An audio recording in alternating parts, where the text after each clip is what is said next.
আসসালামু আলাইকুম বন্ধুরা, আশা করি সবাই সুস্থ আছেন। বন্ধুরা, স্ক্রিনে বর্তমানে আপনারা সংযুক্ত আরব আমিরাতে অবস্থিত ওরাকলের সর্ববৃহত্তম যে দুবাই ক্লাউড স্টেশন রয়েছে তার দৃশ্য দেখছেন। 2020 সালের অক্টোবরে এটা চালু হয়। এটি ওরাকলের দ্বিতীয় জেনারেশনের ক্লাউড রিজিয়ন। দেখুন, দুবাইয়ের ভেতর যে বড় বড় বিল্ডিং রয়েছে এর থেকেও কিন্তু এই ভবনটি বেশি গুরুত্বপূর্ণ, কারণ দুবাই সরকারের ডিজিটাল অর্থনীতির জিডিপিতে অবদান দ্বিগুণ করার পরিকল্পনা।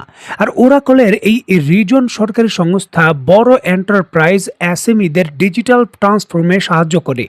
এআই, মেশিন লার্নিং বা যে কোনো ধরনের প্রযুক্তি হস্তান্তরের ব্যাপারে সকল কিছুই স্ট্র্যাটেজিকভাবে নিয়ন্ত্রণ করে এই ওরাকলের ডাটা সেন্টার। সংযুক্ত আরব আমিরাতের নিয়ম অনুসারে স্পর্শকাতর যে সকল তথ্য রয়েছে সেগুলো এই সংযুক্ত আরব আমিরাতের ভেতরেই রাখতে হয়, যেগুলো রয়েছে এই ডাটা সেন্টারের ভেতর। বিভিন্ন দেশ থেকে অর্থ যারা নিয়ে আসে ধনী ব্যক্তিরা, সারা সংযুক্ত আরব আমিরাতে রাখে। এই ডাটা সেন্টারে তার তথ্য রয়েছে। বিভিন্ন ধরনের যে সকল প্রপার্টি বিজনেস, বিভিন্ন ধরনের ব্যাংকিং লেনদেনের সকল তথ্য এই ডাটা সেন্টারেই আছে। বড় ইকোনমিক পার্টনার যেমন ডিপি ওয়ার্ল্ড, ডিএমএসি, আবুধাবি কাস্টমস বা আল তাইফ আল ইমারাত বা ডুয়ের মতো টেলিকমের যে তথ্য রয়েছে সেটাও কিন্তু এই ডাটা সেন্টারের ভেতরে আছে। যাই হোক, সংযুক্ত আরব আমিরাত যখন ঘোষণা দিয়েছে তারা 9 মাস ইরানের বিরুদ্ধে যুদ্ধ করার জন্য প্রস্তুত এবং তারা প্রথম দেশ হিসাবে আরব উপসাগরের সরাসরি যুক্তরাষ্ট্রের সঙ্গে ইরানের বিরুদ্ধে পদাতিক হামলায় যুক্ত হতে চায়, ঠিক এমতো অবস্থায় অত্যন্ত গুরুত্বপূর্ণ এবং স্পর্শকাতর ওরাকলের এই ডাটা সেন্টারের ভেতর শক্তিশালী ড্রোন হামলা করেছে ইরান। ইরানের পক্ষ থেকে নিশ্চিত করা হয়েছে দুবাই এবং সংযুক্ত আরব আমিরাতের যে আবুধাবি, দুইটি শহরের ভেতরই ওরাকলের অত্যন্ত গুরুত্বপূর্ণ এই ডাটা সেন্টারে তারা আক্রমণ করেছে। দেখুন, হামলার কথা স্বীকার করেছে সংযুক্ত আরব আমিরাত, তবে হামলায় ক্ষয়ক্ষতির বিষয়ে তারা স্বীকার করেনি। তারা দাবি করেছে তাদের আকাশ প্রতিরক্ষা ব্যবস্থার মাধ্যমে তারা ড্রোনগুলোকে প্রতিহত করতে পেরেছে। এখন তাদের আকাশ প্রতিরক্ষা ব্যবস্থা আসলে কি অবশিষ্ট আছে বা কি কাজ করছে তা নিয়ে আর নতুন করে বলার কিছু নেই, তবে তারা এটা দাবি করেছে। যাই হোক, বিভিন্ন সংবাদ মাধ্যম এবং কিছু কিছু ভিডিও ফুটেজও পাওয়া গেছে এই ইস্যুটিকে কেন্দ্র করে যে এটি হিট করেছে। আর এটি কিন্তু সরাসরি সংযুক্ত আরব আমিরাতের জন্য একটি বড় ধরনের ক্ষতি, কারণ এনভিডিয়া, অ্যাপেল বা অ্যামাজনের মতো বড় বাণিজ্যিক প্রতিষ্ঠানে আক্রমণ করার পর কৌশলগতভাবে এই যে সংযুক্ত আরব আমিরাত বা দুবাইয়ের অর্থনীতির যে প্রাণ রয়েছে, তথ্য প্রাণ, এই ওরাকলের ডাটা সেন্টার, সেখানে আক্রমণ করা হয়েছে।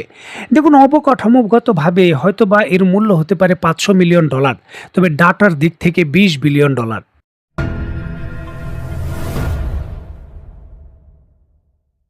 হরমুজ প্রণালী সম্পূর্ণভাবে বন্ধ। ইরান নতুন করে মধ্যপ্রাচ্যের বিভিন্ন শিল্পাঞ্চলে আক্রমণ করছে, ক্ষয়ক্ষতির খবর পাওয়া যাচ্ছে। এবং এমতো অবস্থায় যুক্তরাজ্যের ভেতর 35টি দেশের জরুরি বৈঠক অনুষ্ঠিত হয়েছে। এই বিষয়ে আপনাদের আগেই তথ্য দিয়েছিলাম। যুক্তরাষ্ট্রের জন্য অন্যতম আশার একটা আলো ছিল এই বৈঠক, যে এই 35টি দেশ নতুন কোনো সিদ্ধান্ত নেয় কিনা। তবে ইরানের সক্ষমতা, বাস্তবিক অর্থে হামলার কারণে তাদের ক্ষয়ক্ষতির ঝুঁকি, সকল কিছু বিবেচনা করে 35টি দেশ সিদ্ধান্ত নিয়েছে ইরানের বিরুদ্ধে তারা কোনো ধরনের সামরিক কর্মকাণ্ডে যাবে না। এটা অত্যন্ত ঝুঁকিপূর্ণ এবং তারা এই ব্যাপারেই জোর দিয়েছে কূটনীতিক আলাপ আলোচনার মাধ্যমে এই বিষয়টা সমাধান করতে হবে এবং এই জন্য কূটনীতিকভাবে তারা ইরানের সঙ্গে আলোচনা শুরু করবে। এটি যুক্তরাষ্ট্রের জন্য একটি বড় ধাক্কা, কারণ তারা কিন্তু তার মিত্র যুক্তরাজ্যের সহায়তায় বড় এই বৈঠকটি আয়োজন করেছিল, তবে চূড়ান্তভাবে যার সফলতার কোনো সুসংবাদ যুক্তরাষ্ট্র পায়নি। এখন 35 থেকে 40টি দেশ প্রত্যাখ্যান করেছে পরোক্ষভাবে যুক্তরাষ্ট্রকে, আর এখন যুক্তরাষ্ট্র নিজেই সরাসরি ইরানের ভেতর পদাতিক হামলা করতে চায়। এক্ষেত্রে ইরানের জবাব কি? অত্যন্ত গুরুত্বপূর্ণ এই বিষয়টিকে কেন্দ্র করে ইরানের বর্তমান সংসদে যিনি স্পিকার রয়েছেন বাগের গালিবাফ, তিনি তার বক্তব্যে এমনটাই নিশ্চিত করেছেন, ইরানের অন্তত পক্ষে 70 লক্ষ সাধারণ ইরানি প্রয়োজনে যুক্তরাষ্ট্রের এই কয়েক হাজার সামরিক বাহিনীর বিরুদ্ধে লড়াই করতে প্রস্তুত রয়েছে।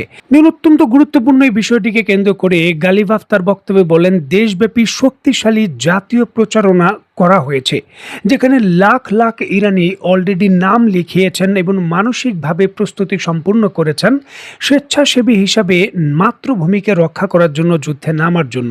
আর এটা ইরানের ইতিহাসে নতুন কিছু নয়। দেখুন, 1980-র দশকেও যখন ইরাকের বিরুদ্ধে যুদ্ধ হয়েছে, তখন এই ইরানের লক্ষ লক্ষ নাগরিক ওই সময় যুদ্ধে নেমেছিলেন। তারা কিন্তু পালাক্রমে দীর্ঘ প্রায় 8 বছরের একটা যুদ্ধ ইরাকের মতো শক্তিশালী দেশের বিরুদ্ধে ওই সময় করেছে। কারণ ওই সময় কিন্তু যুক্তরাষ্ট্রের বিরুদ্ধে অভিযোগ ছিল যে ইরাককে সরাসরি ইরানের বিরুদ্ধে যুদ্ধ করার জন্য সহযোগিতা করেছে, এবং ওই সময় ইরানের সামরিক সক্ষমতা আজকের মতো তার ধারের কাছেও ছিল না। 1980-র দশকে সবেমাত্র ইসলামিক যে রেভলিউশনারি রয়েছে সেখানে ঘটেছে, এবং অনেক কিছুই কিন্তু তখন শক্তিশালী কাঠামো বা প্রশাসনিক পর্যায়ে ছিল না।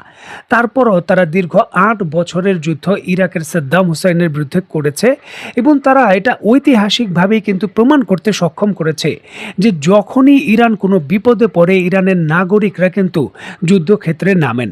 আর এই জন্য এই গত 500 বছরে পৃথিবীর কোনো রাষ্ট্র বা কোনো শক্তি ইরানকে দখল করে বা পার্সিয়ান সাগরের উপসাগরের এই যে রাজত্ব রয়েছে তাকে দখল করে কোনো ধরনের রাজ্য প্রতিষ্ঠা করতে পারেনি।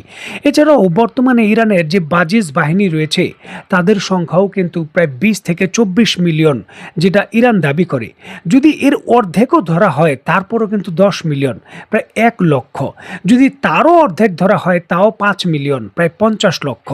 মানে একটা বিশাল পরিমাণে সাধারণ নাগরিকের যুদ্ধ করার যে সৈন্যবাহিনী ইরান দীর্ঘদিন ধরেই কিন্তু মানসিক সামরিকভাবে প্রস্তুত করে রেখেছে, যেটা তারা চূড়ান্তভাবে এখন ব্যবহার করতে চায় যুক্তরাষ্ট্রের সঙ্গে ফ্রন্টের লড়াইয়ে।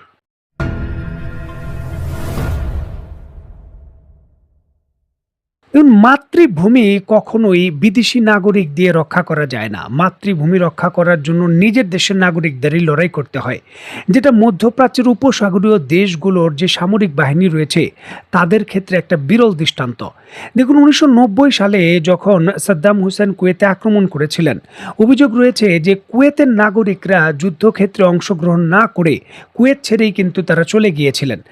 এখনও এই সংযুক্ত আরব আমিরাত বা এই সকল দেশের সামরিক বাহিনীতে প্রচুর পরিমাণে বিদেশি নাগরিক রয়েছেন, যারা চূড়ান্তভাবে কতটুকু যুদ্ধ করবেন বা দেশগুলোকে রক্ষা করার জন্য কতটুকু আত্মত্যাগ করবেন তা নিয়ে প্রশ্ন রয়েছে। যাই হোক, এমতো অবস্থায় যুদ্ধ থামানোর জন্য বা স্থিতিশীল পরিবেশ আনার জন্য সৌদি আরবের বর্তমান যিনি ক্রাউন প্রিন্স রয়েছেন মোহাম্মদ বিন সালমান জরুরি ভিত্তিতে রাশিয়ার প্রেসিডেন্ট মিস্টার পুতিন এবং চীনের যিনি পররাষ্ট্রমন্ত্রী রয়েছেন তার সঙ্গে টেলিফোন আলাপ করেছেন। এখন মিস্টার পুতিন বলেছেন যে কূটনীতিক আলোচনার মাধ্যমে সমাধান করতে হবে। অপরদিকে চীনের পক্ষ থেকে পরিষ্কারভাবে বলে দেওয়া হয়েছে ইরানের বিরুদ্ধে যুদ্ধ চলতে থাকলে হরমুজ প্রণালী কখনোই স্থিতিশীল হবে না। আগে ইরানের বিরুদ্ধে যুদ্ধ থামাতে হবে, তারপর যদি কোনো ধরনের সুখবর চীনের পক্ষ থেকে এই সংযুক্ত আরব আমিরাত বা সৌদি আরবকে দিতে পারে।